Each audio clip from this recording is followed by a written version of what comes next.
নমস্কার বন্ধুরা, অরিকের রান্নাঘরে সব্বাইকে আবারও স্বাগত। তো আজকের আমার রেসিপি চিংড়া মশলা বা চিংড়া চাপ। এই রেসিপিটি খেতে যেমন সুস্বাদু, বানাতেও খুব সহজ এবং খুবই অল্প সময়ে এই রেসিপিটি তৈরি হয়ে যায়। তো আপনারা এই রেসিপিটি এই ভিডিওটি না টেনে সম্পূর্ণ দেখতে থাকুন। তাহলে রেসিপিটি শুরু করার আগে যারা আমার চ্যানেলে নতুন, অবশ্যই আমার চ্যানেলটিকে সাবস্ক্রাইব করে পাশে থাকবেন। তাহলে চলুন রেসিপিটি শুরু করি। তো এখানে বড় সাইজের আমি চিংড়া নিয়ে নিয়েছি 6 পিস। চিংড়াটাকে একটা কাঠির সাহায্যে ভালো করে গেঁথে নেব, যাতে চিংড়া মাছটা ভালো ভাজার পরও সোজা থাকে। তো এখানে আমি চিংড়া মাছটা ভালো করে ধুয়ে নিয়েছি এবং তাতে লবণ আর হলুদ মাখিয়ে কিছুক্ষণের জন্য এটাকে রেখে দেব। অন্যদিকে আমি মিক্সিং জারে একটি পেস্ট বানিয়ে নেব। তো এখানে একটি মিক্সিং জার নিয়ে নিয়েছি। এরপর এতে দিয়ে দেব কেটে রাখা একটা মাঝারি সাইজের টমেটো। এরপর দিয়ে দেব একটা মাঝারি সাইজের কেটে রাখা পেঁয়াজ। তো এরপর দিয়ে দিচ্ছি কুচিয়ে রাখা আদা এবং থেতো করা রসুন। এরপর দিয়ে দেব 1 মুঠো কাজু বাদাম আর দিয়ে দেব 4 মগজ। তো এটাকে ভালো করে পেস্ট বানিয়ে নেব। এই দেখুন খুব ভালো করে এটাকে পেস্ট বানিয়ে নিয়েছি।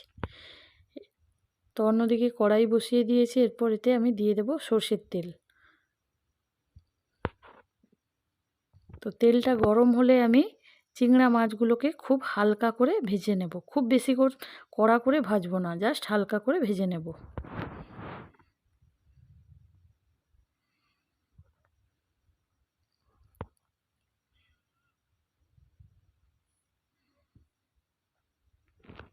তো মাছগুলোকে এরকম উল্টে পাল্টে হালকা করে ভেজে নেব।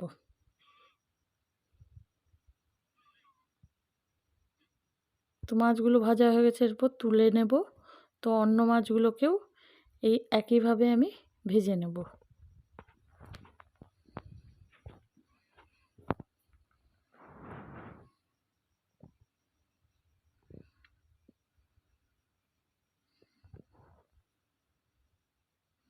মালাইকারি তো আমরা সবসময় খাই, একবার এইভাবে আপনারা বানিয়ে দেখুন, অবশ্যই আপনাদের খেতে ভালো লাগবে। তো এই মাছগুলো ভাজা হয়ে গেছে, আমি এগুলোকে তুলে নেব।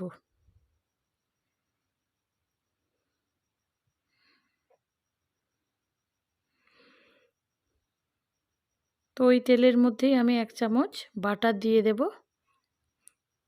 তো এরপর আমি গোটা গরম মশলা ফোড়নে দিয়ে দেব। এতে থাকবে ছোটো এলাচ, দারচিনি আর লবঙ্গ। এটা এবার দিয়ে দেব। একটু ভাজা ভাজা হলে ওই মিক্সিতে বানিয়ে রাখা পেস্টটা আমি এতে দিয়ে দেব।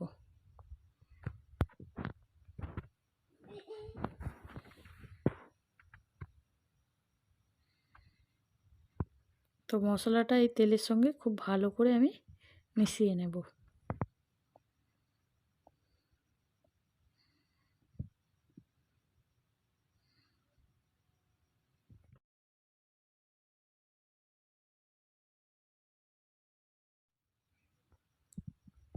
তো মশলাটা খুব ভালো করে একটু ভাজা ভাজা করে নেব।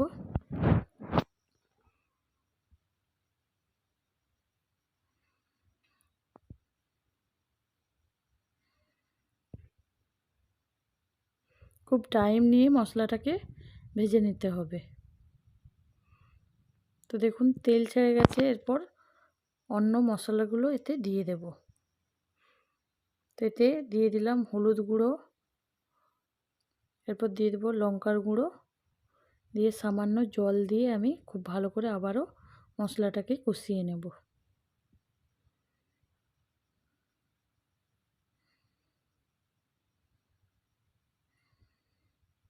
আপনারা শুধু লক্ষ্য রাখবেন নিচে মশলাটা যেন পুড়ে না যায়।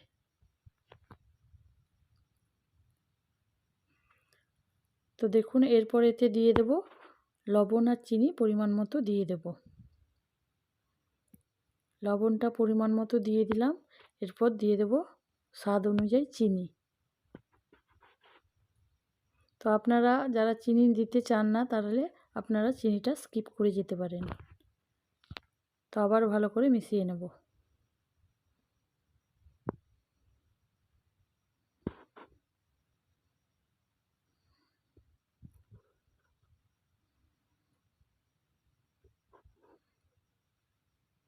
মশলাটাকে যত টাইম ধরে কষবেন রেসিপিটির স্বাদও তত ভালো হবে।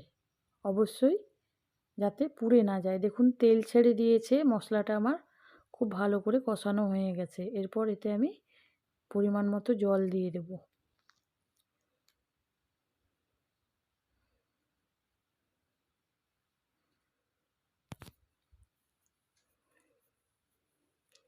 তো জল দিয়ে দিয়েছি, এরপর এটাকে চাপা দিয়ে ফুটতে দেব জলটা।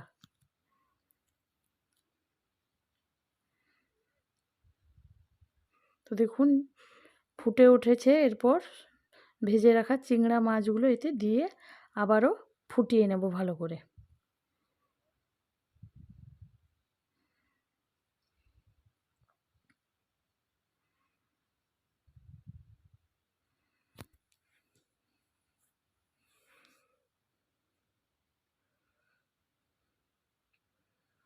তো আবারও চাপা দিয়ে আমি এটাকে ফুটিয়ে নেব।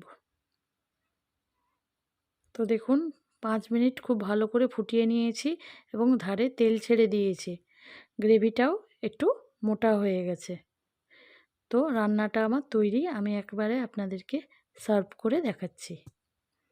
তো দেখুন তৈরি হয়ে গেল দারুণ স্বাদের চিংড়া চাপ বা চিংড়া মশলা। আপনারা এইভাবে একবার এই রেসিপিটি বানিয়ে খেয়ে দেখবেন। মালাইকারি তো সবসময়ই আমাদের প্রায়ই হয়। তো এই রেসিপিটা একবার অবশ্যই ট্রাই করে দেখতে পারেন। আর আমার এই রেসিপিটি যদি আপনাদের ভালো লাগে অবশ্যই লাইক, শেয়ার আর কমেন্ট করে আমাকে জানাবেন। আর আমার চ্যানেলে যদি নতুন বন্ধু হয়ে থাকেন অবশ্যই আমার চ্যানেলটিকে সত্যি সাবস্ক্রাইব করে আমার পাশে থাকবেন।